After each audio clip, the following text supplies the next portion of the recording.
A questão é, assim, eu digo aqui, já falei isso várias vezes e falo de novo, não tem nada que as pessoas mais desejem, na minha opinião, em Israel, que não a paz entre israelenses e palestinos. Nada mais que isso.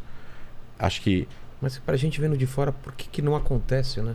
Porque você tem que ter primeiro uma solução conceitual, onde Israel tem o direito de existir como lar nacional do povo judeu em sua terra ancestral. Isso não significa que esse conceito é anti-árabe ou anti-palestino. Esse conceito pode viver lado a lado com árabes palestinos no lar nacional soberano do povo palestino, lado de Israel, em algum arranjo territorial naquela região. Entendi. Né? Não estou entrando agora no detalhe. Depois que o conceito que os dois têm direito de existir, aí eles sentam. A partir desse conceito, é a base. O conceito é esse. Os dois têm direito de existir, conceitualmente. Não adianta você trazer na mesa de negociação, querer conversar sobre refugiados, Jerusalém e fronteira, enquanto do outro lado estão falando, mas você nem poderia estar lá em Tel Aviv, porque aquilo lá não é Tel Aviv, é Yafo. É Tel Aviv e Yafo, mas é uma cidade dentro de Israel, dentro do território reconhecido internacionalmente como dentro do Estado de Israel. Não dá para ficar colocando demandas irreais e completamente ilusórias, onde nenhum limite do que a gente conhece de parâmetros internacionais reconhece aquilo como uma demanda legítima. Então, ou seja, se existe um entendimento conceitual, e é aí que está o grande problema. O jornalista Khaled Abu Tomé, que é um jornalista árabe que mora em Jerusalém, ele fala que não adianta a gente falar desse problema de resolver o conflito enquanto o problema conceitual não se resolve. E o problema conceitual não se resolveu. Por quê? Porque por mais que o presidente palestino fale para os Estados Unidos, para a Europa, e que ele é a favor de 2 estados e que não sei o que lá, e que vamos conversar e que tem uma boa relação no nível ministerial com os israelenses, e existe acordos de segurança, e os israelenses e palestinos fazem a segurança da Cisjordânia de forma conjunta e tudo mais, e prendem pessoas do Hamas e da Jihad Islâmica, que são os grupos oponentes.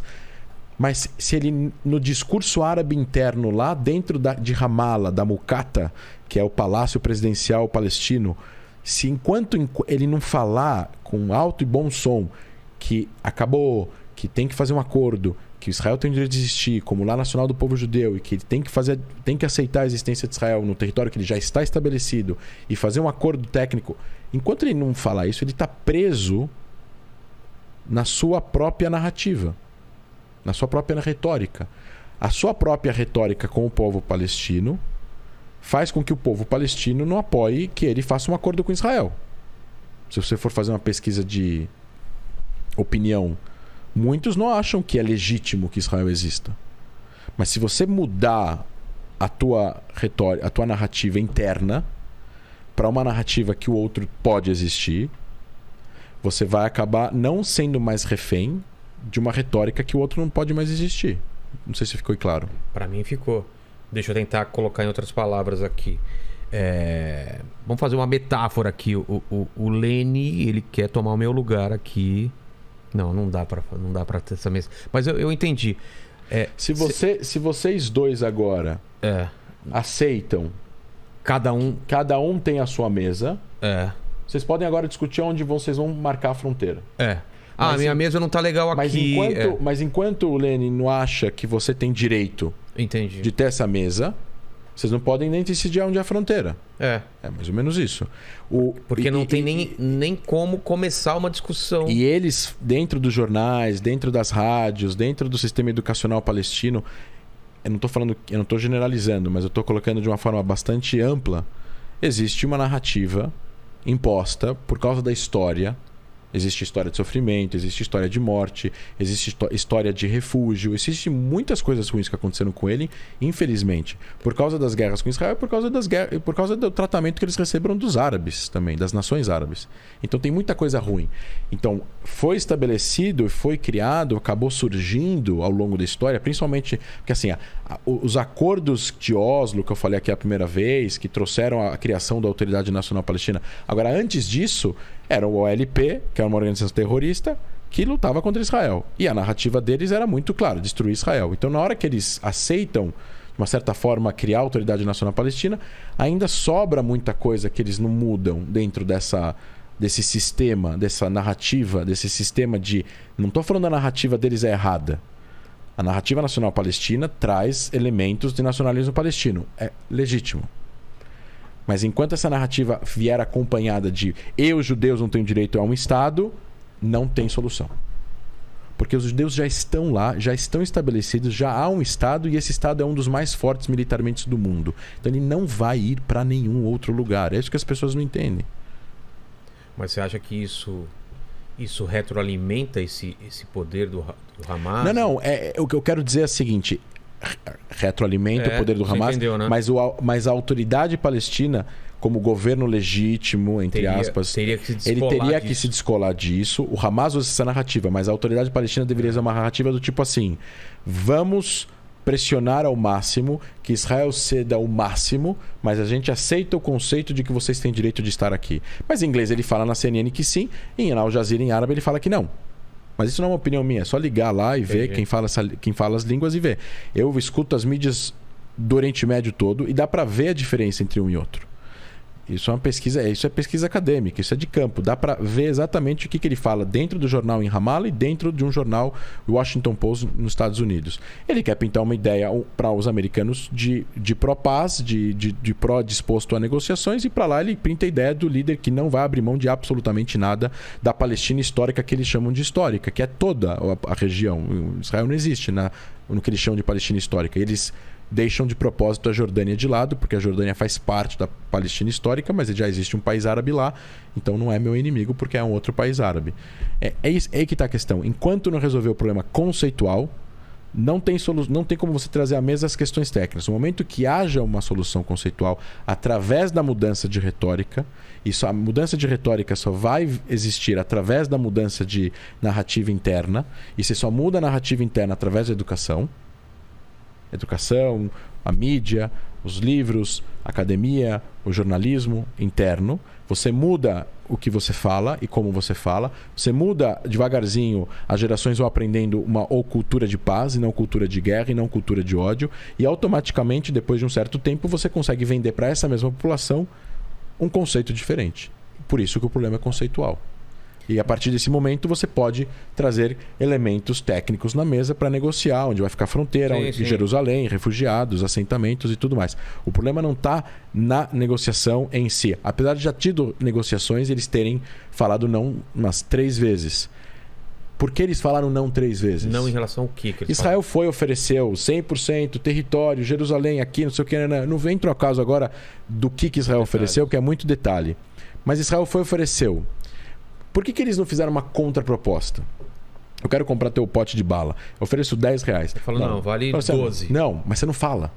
Você fala só não. Eu falo, não quero te vender. Não vou vender. Você fala que quer vender, mas você não dá um preço. Não, mas eu quero comprar. Não, eu não quero vender. Mas quer vender? Quero. Mas quanto é? Não vou te falar o preço. Então assim, não dá para entender se você quer vender ou não quer vender. Então assim, eles foram ofertados e eles não respondem com uma contra-oferta. Se eles não respondem com uma contra-oferta, qual é o sentido da negociação? Então assim... Mas eles colocaram na mesa alguma coisa? Não. Israel colocou uma vez, Estados Unidos colocou outra.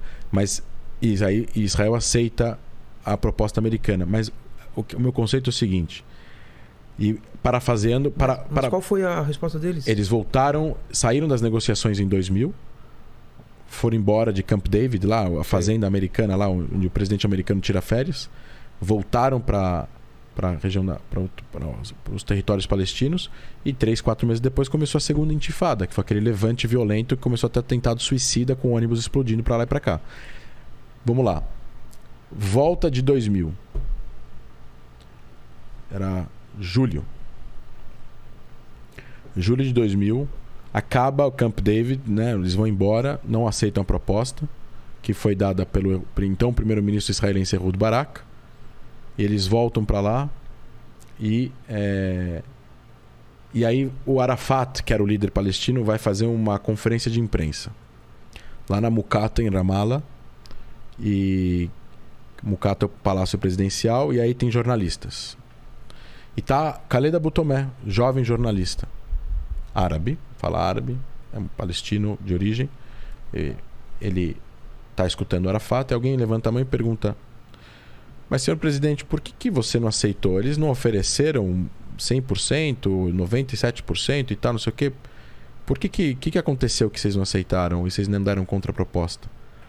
Aí ele fala: os judeus queriam que eu aceitasse o fim do conflito e o fim de todas as demandas. Bom, quando você termina um conflito, você assina que o conflito terminou. E se você assina que está um acordo de paz, você já deu todas as suas demandas, você negociou as que foram aceitas e as que não foram aceitas e... Você não pode pedir mais. No momento que você assina, acabou. A mesma coisa que você vender a tua pote de bala para mim. Você vendeu por R$10, você não pode chegar uma semana depois e me dar mais 4. Exato. Mais ou menos isso. Você vai vender um prédio por 100 milhões de reais. A minha demanda é que você, quando eu venho comprar um prédio, você reforme as janelas. Tá bom, assina aqui que vai reformar as janelas e acabou. Não adianta depois que você assinar o contrato, você querer que eu reforme também a garagem.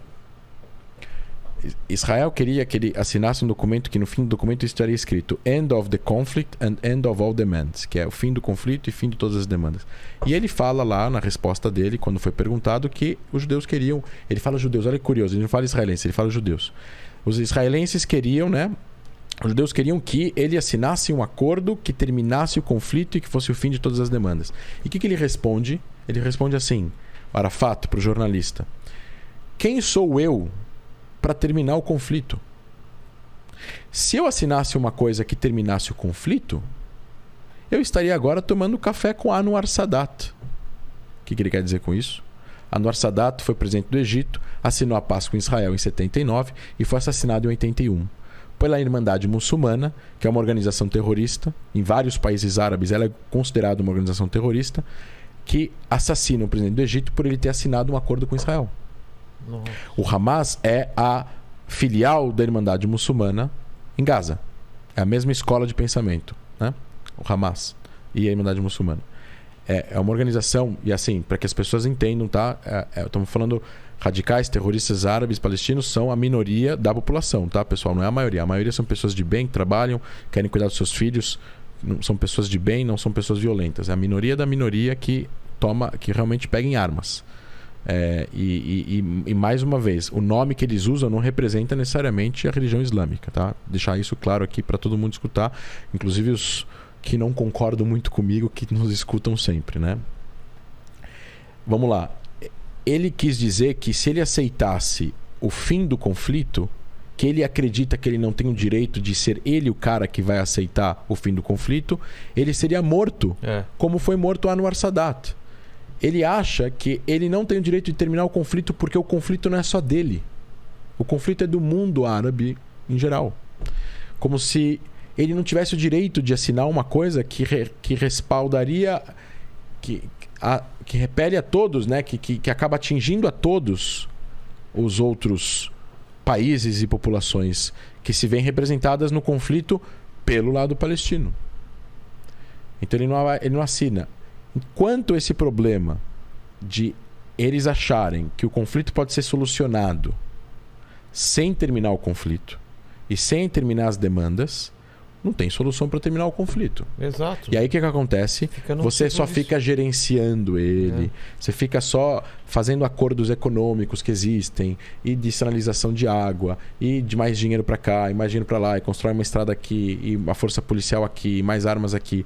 E está o tempo todo acontecendo isso. As pessoas não falam, não mostram, mas está o tempo todo tendo desenvolvimento de relações entre palestinos e israelenses, e mais palestinos trabalhando em Israel, e mais carros palestinos podem entrar em Israel, e mais permissões para os médicos palestinos poderem também trabalhar nos hospitais israelenses, e mais israelenses. Tem um monte de interação, um monte de comércio, um monte de gente indo para lá e para cá, um monte. 300 mil palestinos entram por dia em Israel, trabalham, voltam, tal, não sei o que, economia bombando. Tem loja da Mercedes em Ramallah, da BMW, não sei o que. A polícia da Palestina, a polícia palestina com acordos de segurança com Israel, e vão lá e prendem um cara do Hamas, e prendem um cara da Jihad Islâmica, que os caras querem tocar o terror lá e querem tocar o terror em Israel, não sei o que. Nada disso é publicado. Toda essa interação ela existe há muitos anos, mas no nível presidencial o negócio está estagnado. E para terminar, o presidente palestino Mahmoud Abbas, ele foi eleito em 2007 por um termo de 4 anos, que acabou em 2011 e a gente está em 2022. Há 11 anos ele deveria já ter tido eleição e não teve. Então ele não é considerado um líder legítimo. Se ele assinar um acordo, no dia que ele morrer, ele tem 87 anos e fuma 3 maços por dia, de acordo com o pessoal fala aí, vai vir outra pessoa que pode pegar o papel, rasgar e falar: isso não vale nada, não reconheço Israel e não considero isso aqui um acordo. E aí Israel já saiu de território ou já cedeu alguma coisa e tal, não sei o quê, e aí vira um problema para Israel de segurança. E é muito pequeno o território, é muito próximo o território. A gente mostrou aqui no mapa, Gaza é muito pequeno, Cisjordânia é um pouco maior, mas também tá lá uma montanha, todo o centro de Israel tá aqui, a montanha tá aqui, eles têm a visão um dia livre até o mar. Você colocar mísseis aqui, foguetes aqui, eles colocam 4, 5 milhões de pessoas em perigo, e aí Israel não vai deixar isso acontecer. Então não tem acordo enquanto não tem uma estabilidade política lá do outro lado. É isso, entendeu? Não tem como. Israel saiu de Gaza, veio o Hamas, tomou o poder. Eles foram eleitos para fazer um governo de coalizão, não para tomar o poder em Gaza. Eles tomam o poder à força. Mataram 200 palestinos para isso. Numa guerra civil em 2007. Começa em maio e acaba em junho. É um fato. Tem vídeo mostrando isso no YouTube. Então, assim, um acordo só acontece quando você resolve o problema conceitual.